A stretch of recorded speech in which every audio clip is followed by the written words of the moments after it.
الحمد لله الذي تجري بأمره المقادير. أعوذ بالله من الشيطان الرجيم. إن الله وملائكته يصلون على النبي يا أيها الذين آمنوا صلوا عليه وسلموا تسليما. اللهم صل على محمد وعلى آل محمد. میرے نہایتی واجب القدر معزز سامعین ناظرین، السلام علیکم ورحمۃ اللہ وبرکاتہ. میں ہوں آپ کا بھائی حافظ محمد اقبال. عمال فرمائے آج جمعے کی رات ہے. حضور آقا صلی اللہ علیہ وسلم نے فرمایا کہ روشن دن اور روشن رات میں مجھ پر کثرت سے درود شریف بھیجا کرو.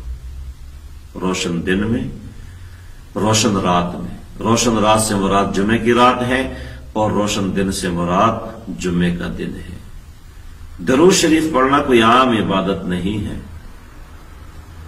اللہ رب العزت نے بندوں پر عبادات فرض کی. روزہ فرض ہے، زکوٰۃ فرض ہے، حج فرض ہے. کسی فریضے کے بارے میں یہ نہیں فرمایا کہ میں بھی یہ کام کرتا ہوں تم بھی کرو، میں بھی نماز پڑھتا ہوں تم بھی نماز پڑھو، میں بھی روزہ رکھتا ہوں تم بھی روزہ رکھو، بلکہ صرف درود شریف کے بارے میں فرمایا ان اللہ وملائکتہ یصلون علی النبی. میں اور میرے فرشتے آقا صلی اللہ علیہ وسلم پر درود بھیجتے ہیں. یا ایھا الذین آمنوا صلوا علیہ وسلموا تسلیما. اے ایمان والو، تم بھی محبوب صلی اللہ علیہ وسلم پر درود اور سلام بھیجا کرو. درود و سلام پڑھنے کے بڑے فوائد ہیں. جب کوئی بندہ دنیا کی کسی کونے میں درود پڑھتا ہے، سلام پڑھتا ہے، فرشتے اس درود اور سلام کو اس دربار میں پہنچاتے ہیں. اس دربار میں پہنچاتے ہیں. صرف پہنچاتے نہیں ہیں بلکہ اس بندے کا نام لیا جاتا ہے، اس کے والد کا نام لیا جاتا ہے کہ فلاں ابن فلاں نے یہ تحفہ بھیجا ہے آقا صلی اللہ علیہ وسلم کے لیے. کتنی خوش نصیبی کی بات ہے کہ اس دربار میں کسی کا نام لیا جائے، کسی کے والد کا نام لیا جائے. دنیا میں کسی دربار کے اندر کسی بادشاہ کے سامنے اگر کسی کا تذکرہ خیر ہو، کسی پیر کے سامنے کسی کا تذکرہ خیر ہو، کسی دربار میں کسی کا تذکرہ ہو جائے تو وہ خوش ہوتا ہے کہ فلاں بڑے دربار میں میرا تذکرہ ہوا ہے، میرا نام لیا گیا ہے. تو کتنا خوش نصیب ہے وہ آدمی کہ جس کا تذکرہ اس دربار میں ہو، جو امام الانبیاء ہے اس دربار میں ہو، جس کو اللہ رب العزت نے اس روئے زمین پر سب سے زیادہ عزتوں سے نوازا ہے، سرفرازی سے نوازا ہے، سرداری سے نوازا ہے. اس دربار میں کسی کا نام لیا جائے، کسی کا تذکرہ ہو، وہ کتنا خوش نصیب ہوگا. اور درود شریف کی برکت سے اللہ رب العزت سارے غموں کو دور فرما لیتے ہیں. کسی پر مصیبت آ جائے، کسی دربار میں جانے کی ضرورت نہیں. آپ کی حاجت ہے، کسی دربار میں جانے کی ضرورت نہیں، عامل کے پاس جانے کی ضرورت نہیں ہے. مصیبت ہے، پریشانی ہے، کسی نجومی کے پاس جانے کی ضرورت نہیں، اور نہ ہی کسی دربار میں. آپ درود اور سلام کا تحفہ اس دربار پہ بھیجیں. اس دربار پہ جب آپ کا نام لیا جائے گا، آپ کے والد کا نام لیا جائے گا، پھر کسی اور دربار پر جانے کی ضرورت نہیں پڑے گی، کسی نجومی کے پاس جانے کی ضرورت نہیں پڑے گی، اور کسی عامل کے پاس جانے کی ضرورت نہیں پڑے گی. آقا صلی اللہ علیہ وسلم کے پاس ایک صحابی آئے، عرض کی اللہ کے رسول میں اپنے معمولات بنانا چاہتا ہوں عبادت کے لیے.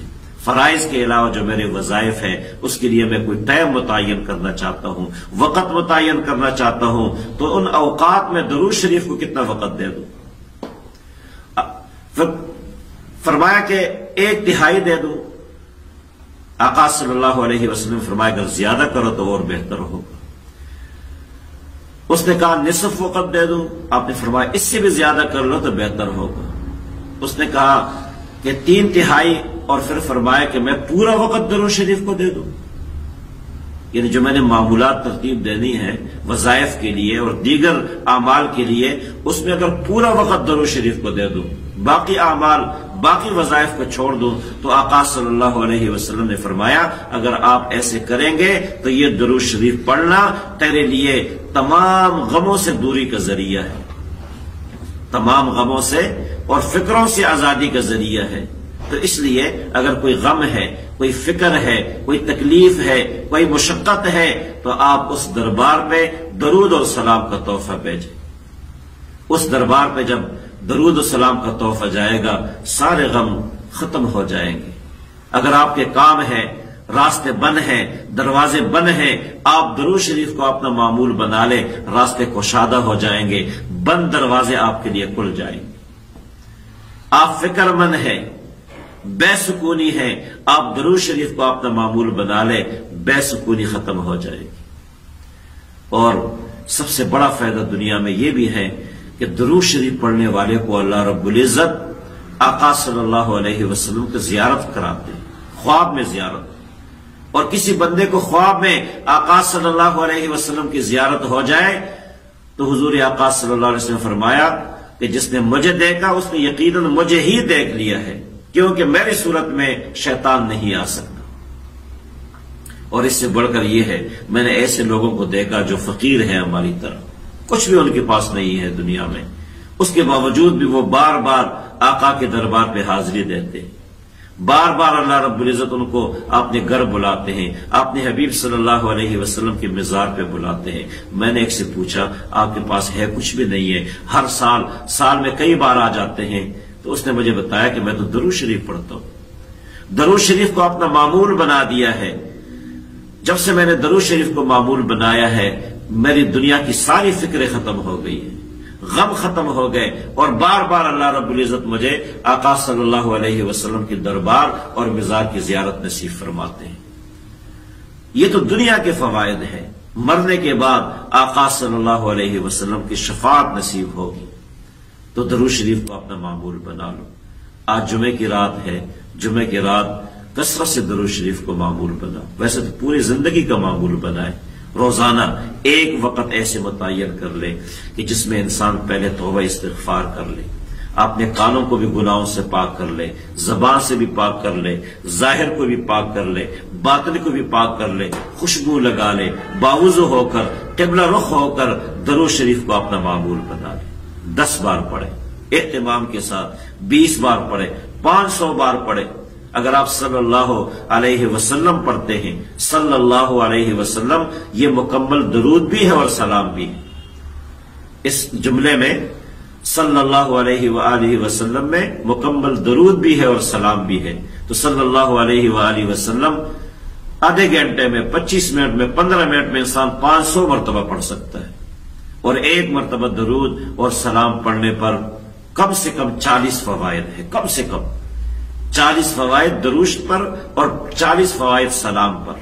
یہ 80 فوائد ہو گئے صلی اللہ علیہ وآلہ وسلم پڑھنے میں۔ 10 نیکیاں لکھی جاتی ہیں، 10 رحمتوں کا نزول ہوتا ہے، 10 گناہ معاف ہوتے ہیں اور 10 درجات کی بلندی ہوتی ہے۔ تو 40 فوائد درود پر اور 40 سلام پر، اور یہ کم سے کم ہے، یہ کم سے کم ہے۔ اللہ رب العزت کسی پر رحمت کا نزول فرمائے، ایک رحمت پوری کائنات کے لیے کافی ہے، اور ایک مرتبہ درود اور سلام پڑھنے پر اللہ رب العزت 10 رحمتوں کا نزول فرماتے ہیں۔ کتنی بڑی سعادت کی بات ہے۔ تو اپنے معمول میں، روزمرہ کے معمول میں درود شریف کو شامل کریں، انشاءاللہ العزیز بڑا فائدہ ہوگا۔ اسی طرح روزمرہ کے معمولات جو آپ کے ہفتہ وار معمولات ہیں، اس میں پیر کے دن روزے کو بھی شامل کر لیں، پیر کے دن روزے کو بھی شامل کر لیں، جمعرات کے دن روزے کو بھی شامل کر لیں۔ حضور آقا صلی اللہ علیہ وسلم کا یہ معمول تھا، یہ سنت ہے، اور آپ نے فرمایا کہ جمعرات کے دن اور پیر کے دن اعمال پیش ہوتے ہیں، اور میں یہ چاہتا ہوں کہ میرے اعمال اس حال میں پیش ہوں کہ میں روزے سے ہوں، کیونکہ روزے کی حالت اللہ رب العزت کو بہت زیادہ پسند ہے۔ تو جمعے کی رات اور جمعے کے دن کے معمولات میں ایک تو درود شریف ہے، اور دوسرا معمول سورۃ الکاف ہے۔ سورۃ الکاف پڑھنے والے کو اللہ رب العزت بہت نوازتے ہیں، ایک جمعے سے لے کے دوسرے جمعے تک ان کے لیے حفاظت کا ذریعہ ہے، نور کا ذریعہ ہے۔ تو سورۃ الکاف پڑھنا بھی مشکل نہیں ہے۔ اور تیسرا عمل جمعے کا دن جب عصر کی نماز ہم پڑھتے ہیں، جگہ چھوڑنے سے پہلے یہ درود شریف اللہم صلی علی محمد النبی الامی وعلی آلہ وسلم تسلیما 80 مرتبہ پڑھ لے تو اس بندے کے 80 سال کے گناہ معاف ہو جاتے ہیں، 80 سال کی نیکیاں اس کے لیے لکھی جاتی ہیں۔ تو یہ بھی مختصر ترین عمل ہے، جمعے کے دن جب عصر کی نماز پڑھ لے جگہ چھوڑنے سے پہلے یہ درود شریف اللہم صلی علی محمد النبی الامی وعلی آلہ وسلم تسلیما۔ تو یہ ہم اپنے معمولات میں شامل کر لیں، یہ جمعے کے دن کے معمولات ہیں، ہفتہ وار معمولات بھی بنا لیں، روزمرہ کے معمولات بھی بنا لیں۔ انشاءاللہ العزیز جتنے ہم اللہ کے قریب ہوں گے ذکر کے ذریعے، اللہ کے قریب ہوں گے سجدوں کے ذریعے، اللہ کے قریب ہوں گے درود شریف کے ذریعے، تو اللہ رب العزت ہمارے اور بھی قریب ہو جائیں گے۔ اور جس بندے کو دنیا میں اللہ کا قرب حاصل ہو جائے، آقا صلی اللہ علیہ وسلم کی سنتوں پر چلنا نصیب ہو جائے، وہ کبھی ناکام نہیں ہو سکتا۔ وآخر دعوانا ان الحمد للہ رب العالمین۔ جزاکم اللہ خیر۔